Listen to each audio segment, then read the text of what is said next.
नमस्कार शेतकरी बांधवांनो, राज्याचे कृषी मंत्री माणिकराव कोकाटे यांच्याकडून जी.आर. प्रसिद्ध. पीक विम्यासाठी तब्बल 2 टप्पे. पहिल्या टप्प्यात 22 जिल्ह्यांचा समावेश. पाहूया कृषी मंत्री माणिकराव कोकाटे काय म्हणाले ते लाईव्ह दृश्य. तसेच ठीक 10:30 वाजल्यापासून शेतकऱ्यांच्या खात्यावर खरीप पीक विमा 2024 25% वर्ग होणार असल्याची माहिती कृषी मंत्री माणिकराव कोकाटे यांनी विधानसभेत दिली आहे. ते काय म्हणाले ते पाहूया.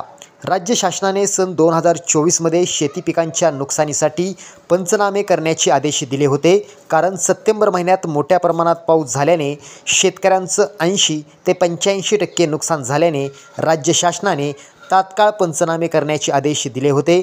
पंचनामे झाल्यानंतर राज्य शासनाने खरीप 2024 करिता 100% पीक विमा मंजूर करत तातडीनं 25% पीक विमा शेतकऱ्यांच्या खात्यावर वर्ग करण्याचे आदेश दिले असून राज्य शासनाने पीक विमा हिस्सापोटी तब्बल 2197 कोटी रुपये पीक विमा कंपन्यांना दिले असून शेतकऱ्यांच्या खात्यावर 10:30 वाजता 25% अग्रिम जमा होणार असल्याची माहिती कृषी मंत्री माणिकराव कोकाटे यांनी विधानसभेत दिली आहे.